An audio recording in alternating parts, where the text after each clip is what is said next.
Bismillahirrahmanirrahim. Assalamualaikum warahmatullahi wabarakatuh. Bismillah, alhamdulillah, alhamdulillahirabbil alamin. Assalatu wassalamu ala asrofil anbiya'i wa mursalin wa ala alihi wa sahbihi ajmain amma ba'du. Perkenalkan, nama saya Setio Tripriyambudi, mahasiswa Universitas Islam 45 Bekasi, jurusan Pendidikan Agama Islam. Sebelumnya, saya ucapkan terima kasih kepada Bapak Irham MA, MPD, selaku dosen pengampu mata kuliah Pembelajaran Agama Islam di madrasah dan sekolah.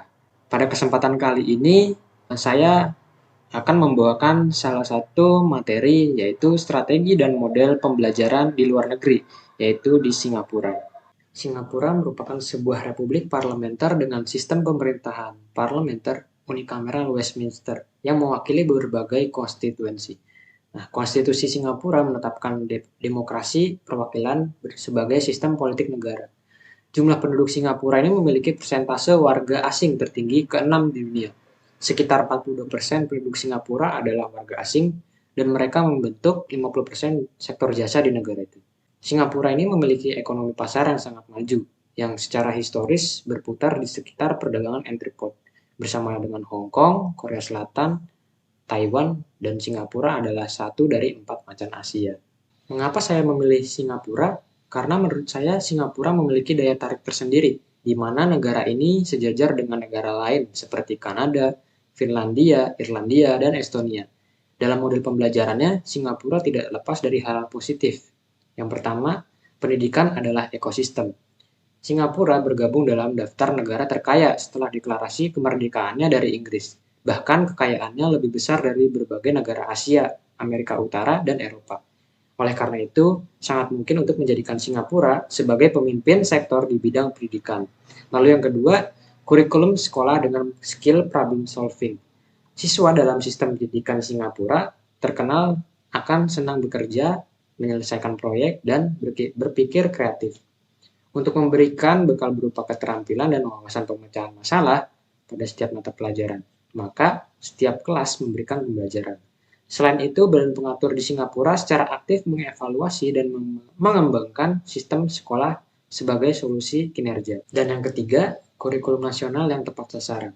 Ciri khas pembelajaran di Singapura yang mana adalah tujuannya yang jelas dan identifikasi apa hasil pendidikan yang diharapkan sehingga akan diterapkan dalam pembuatan kurikulum nasional dengan meniru berbagai pedagogi untuk pengembangan profesionalitas guru. Nah, tujuan-tujuan ini juga penting untuk menciptakan hubungan konseptualisasi dan penerapan kebijakan, sehingga dapat memenuhi visi pendidikan nasional. Sumber data dan informasi yang saya dapat, yakni dengan proses pencarian informasi dan pengumpulan data dengan melakukan berbagai eksplorasi dari artikel ilmiah seperti jurnal, makalah, skripsi, dan media video YouTube. Yang kemudian saya ambil dari beberapa poin-poin penting yang disusun menjadi satu bagian secara ringkas. Selanjutnya, di dalam strategi dan metode pembelajaran yang digunakan oleh Singapura, lebih terfokus kepada skill problem solving dan strategi teach less learn more yang baru diterapkan pada tahun 2017. Nah, sebelumnya, apa itu problem solving? Dilansir dari ASQ.organization, problem solving adalah sebuah tindakan penyelesaian masalah dengan melakukan beberapa tahapan, mulai dari menentukan penyebab masalah, mengidentifikasi, memilih, dan menerapkan solusi.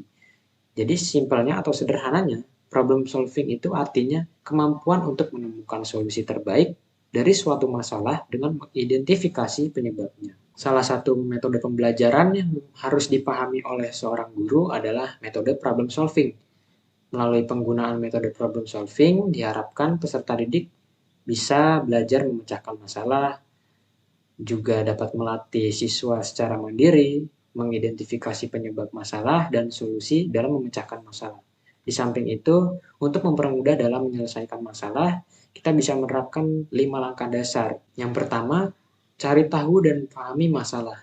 Cari tahu apa yang sebenarnya terjadi, apakah hal tersebut benar-benar sebuah masalah atau tidak. Tak jarang pada sebuah masalah, kita ini lebih terpaku dengan gejalanya daripada masalah yang sebenarnya. Contohnya, kita dan tim tidak pernah bersemangat dalam bekerja, sehingga target harian tidak tercapai. Nah, hal inilah adalah gejala. Semangat rendah tidak terjadi dengan sendirinya, masalah yang mendasarinya mungkin berupa lemburan berat, kebosanan, atau manajemen tim yang buruk. Nah, masalah inilah yang seharusnya diselesaikan. Kedua, menentukan akar masalah. Setelah cari tahu dan kita paham akan masalah tersebut, kita pastikan bahwa masalah yang ingin diselesaikan adalah masalah yang tepat. Pada tahap ini, kita akan melihat lebih dalam dan mencoba menemukan akar masalah. Dalam mencari akar sebuah masalah, kita dapat mencoba menggunakan konsep 5 why. Nah, apa itu 5 why?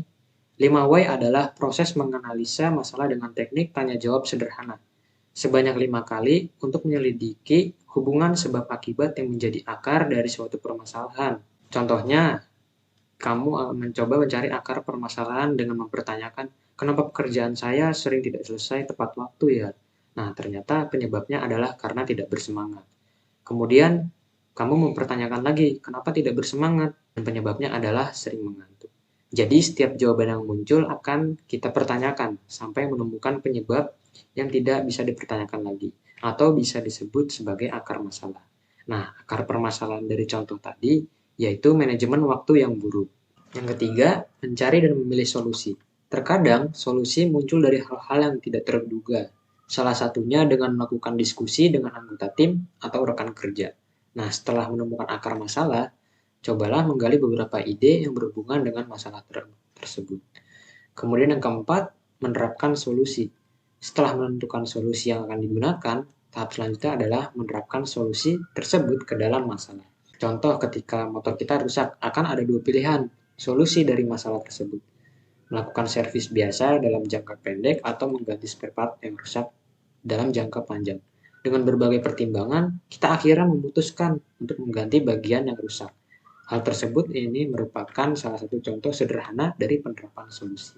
Dan yang terakhir, ada evaluasi, yaitu melakukan evaluasi dari solusi yang kita terapkan.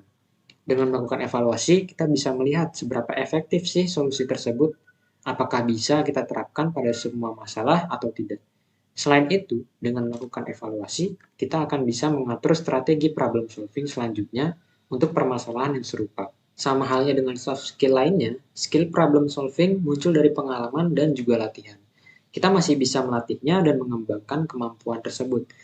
Nah, di sini ada beberapa cara untuk meningkatkan atau melatih kemampuan problem solving. Yang pertama, ubah pola pikir. Tidak ada satupun orang ingin menghadapi sesuatu yang membuatnya frustasi, melelahkan, atau terlihat tidak mungkin. Ya, kita mungkin juga tidak mau, tetapi daripada mencoba menghindarinya, kita bisa melihat masalah tersebut secara positif dengan menganggapnya sebagai kesempatan untuk meningkatkan kemampuan. Maka dari itu, mengubah pola pikir dapat membuat kita merasa tidak terbebani, sehingga bisa menganalisis masalah dengan baik. Kedua, membiasakan diri menggunakan mind mapping. Seperti dikutip dari mindmaster.com, bahwa dengan memvisualisasikan tujuan, masalah, ide, dan poin tindakan dalam mind mapping dapat membantu kita untuk melihat gambaran yang lebih besar sampai menemukan ide-ide yang mungkin terlewatkan. Dengan menggunakan mind mapping, juga dapat mengasah pola pikir untuk menyusun konsep kreatif yang akan menjadi solusi dari sebuah masalah. Ketiga, lakukan secara bertahap. Ketika menghadapi sebuah masalah, jangan langsung fokus untuk mencari solusi akhir. Cobalah untuk melakukannya secara bertahap. Dimulai dengan mengidentifikasi masalah, mencari penyebab, dan menemukan solusi yang tepat. Dengan melakukan secara bertahap, maka akan melatih kita dalam kemampuan berpikir strategis dan mengambil keputusan yang sesuai. Keempat, jangan sungkan untuk meminta bantuan. Tidak ada yang salah untuk meminta bantuan. Ketika kita sudah tidak menemukan jalan keluar dari masalah yang dihadapi, bertanya kepada teman atau rekan kerja mungkin bisa menjadi solusi. Berdiskusi dengan orang lain dapat membawa ide-ide baru dan sudut pandang yang tidak akan pernah kita kembangkan sendiri. Kelima, nikmati setiap proses. Terkadang karena terlalu fokus pada upaya penyelesaian masalah, membuat kita tidak menyadari apa saja sih yang telah dilakukan selama proses tersebut. Cobalah untuk menikmati setiap tahapan yang kita lakukan, sehingga kita dapat merasakan dampak baiknya secara pribadi atau di lingkungan. Pada tahun 2017, pernah terdapat laporan masalah psikologis pada siswa karena adanya sistem akademis yang terlalu ketat. Saat itulah otoritas pendidikan memilih mengurangi tekanan terhadap siswa. Nah, istilah teachless learner ini diperkenalkan oleh ahli pendidikan Finlandia yang bernama Dr. Pasi Sahlberg. Nah, kenapa teachless learner? Yang pertama ini, anak mampu meningkatkan performa akademik dengan bermain. Dengan bermain, anak akan mampu merangsang kreativitas, keterampilan sosial, kolaborasi, dan kepemimpinan. Di samping anak juga bergerak secara fisik. Prinsipnya, the children can learn if they don't play. The children must play. Di Finlandia, sekitar 20% waktu anak di sekolah dialokasikan untuk bermain. Lalu yang kedua, penekanan pada pentingnya kreativitas. Dengan menekankan kreativitas anak pada proses pembelajaran, ini berarti bahwa anak akan berusaha dengan sendirinya menemukan sendiri suatu konsep. Namun, seorang pendidik tidak serta-merta lepas tangan tanpa peduli terhadap apa yang dilakukan oleh anak. Pendidik harus terus memantau dan melakukan bimbingan agar ide kreatif anak dapat diarahkan. Di mana dalam kehidupan pastinya terdapat suatu masalah. Permasalahan tersebut dapat muncul dari berbagai sisi, seperti urusan pribadi hingga pekerjaan. Setiap masalah juga memiliki tingkatannya masing-masing, mulai dari yang sederhana sampai yang kompleks. Dengan memiliki kemampuan problem solving, kita dapat mengidentifikasi masalah tersebut, mencari tahu kenapa tidak berjalan sesuai dengan harapan, dan menentukan tindakan atau solusi untuk memperbaikinya, sehingga kita dapat mengontrol kehidupan menjadi lebih baik. Kelebihan dan kekurangan dari problem solving ini. Kelebihannya yang pertama, memecahkan masalah yang dihadapi secara realistis, kemudian merangsang perkembangan berpikir peserta didik, berpikir dan bertindak kreatif, menafsirkan dan mengevaluasi hasil pengamatan, dan melatih peserta didik untuk mendesain suatu penemuan.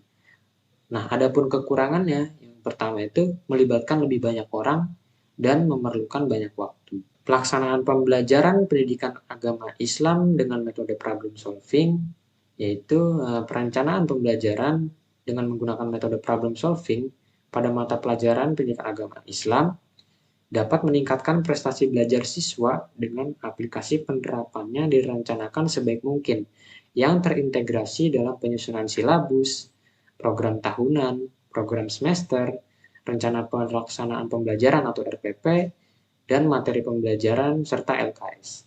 Selain itu, melalui diskusi dalam kelompok dan melalui tes tulis dan tes lisan juga memungkinkan adanya peningkatan prestasi belajar pada siswa. Mungkin cukup untuk materi yang saya bawakan pada kesempatan kali ini. Bila mana terdapat banyak kesalahan dan kekurangan, mohon maaf. Wassalamualaikum warahmatullahi wabarakatuh.